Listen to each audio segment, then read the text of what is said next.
E é importante nós conhecermos mais do Espírito Santo para nós termos um relacionamento mais profundo com Ele, ter um relacionamento melhor com Ele.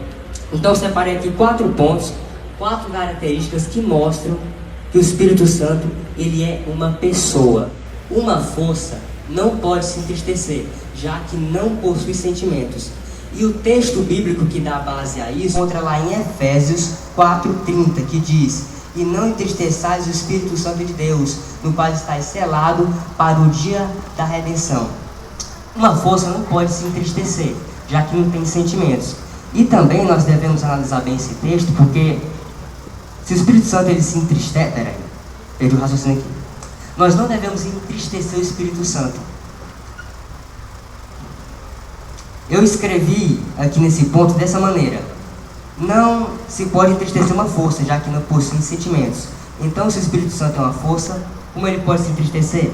Por isso, nós devemos vigiar para não entristecer o Espírito Santo e tomar cuidado com o que vemos, falamos, pensamos, ouvimos, para não entristecer a Deus. Glória a Deus. Ou seja, uma força ela não tem sentimentos, uma força não pode se entristecer quando nós pecamos.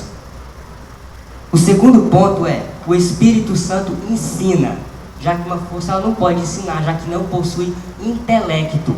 E o texto bíblico que dá base a isso é João 14:26, onde Jesus fala sobre a missão do Consolador, que diz assim: mas aquele Consolador, o Espírito Santo, que o Pai enviará em meu nome, vos ensinará todas as coisas e vos fará lembrar de tudo quanto vos tenho dito. Uma força não pode ensinar. Aqui eu escrevi que o Espírito Santo ensina as verdades bíblicas.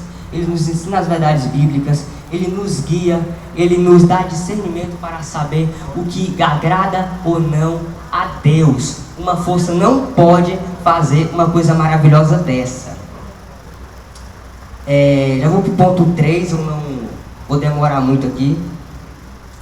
O ponto 3 é: o Espírito Santo tem vontade própria. Uma força não tem consciência, ou seja, ela não tem vontade própria, já que ela não pode tomar decisões.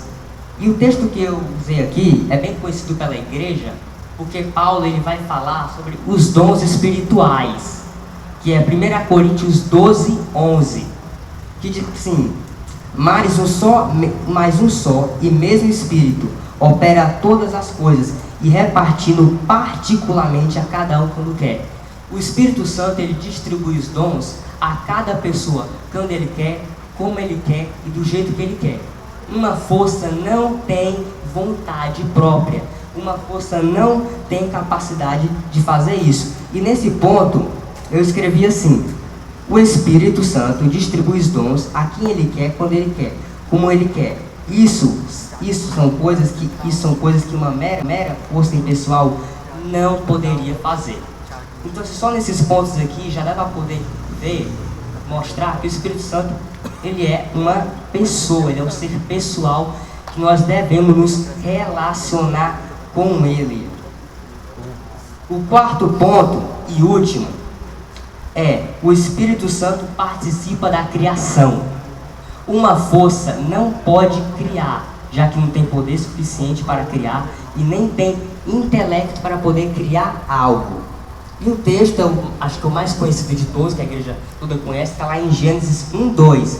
Sendo que também tem um salmo, que é o Salmo 104, que fala que o Espírito Santo, o Espírito de Deus, ele sopra vida em todos os seres. E diz assim: e a terra era sem forma e vazia, e havia trevas sobre a face do abismo. O Espírito de Deus se movia sobre a face das águas. Uma força não tem poder de criar algo. Ou seja, quando alguém chegar para você dizendo que o Espírito Santo ele é uma força, que ele é apenas uma energia, você procura na Bíblia, procura esses textos bíblicos que você vai conseguir mostrar que o Espírito Santo ele é uma pessoa. E no final, eu deixei uma reflexão, que diz assim: se o Espírito Santo é uma pessoa, por que não orar a Ele? Por que não ter um relacionamento com essa pessoa tão incrível? Muitas vezes oramos ao Pai e ao Filho, mas e ao Espírito Santo que vive dentro de nós? Devemos tratar o Espírito Santo como uma pessoa, falar com Ele, nos relacionar com Ele. procurar ter um relacionamento íntimo com Ele, porque Ele está sempre conosco. Ele é o melhor professor que a gente possa ter. Ele nos dá discernimento, Ele nos guia na verdade, Ele nos guia aonde nós devemos ir, Ele nos guia a Cristo, Ele nos usa quando Ele quer usar, e uma força não pode fazer isso. Eu espero que hoje, essa noite, a gente possa buscar mais o Espírito Santo, se aprofundar mais, ter um relacionamento com Ele, para a glória de Deus. Agradeço a oportunidade.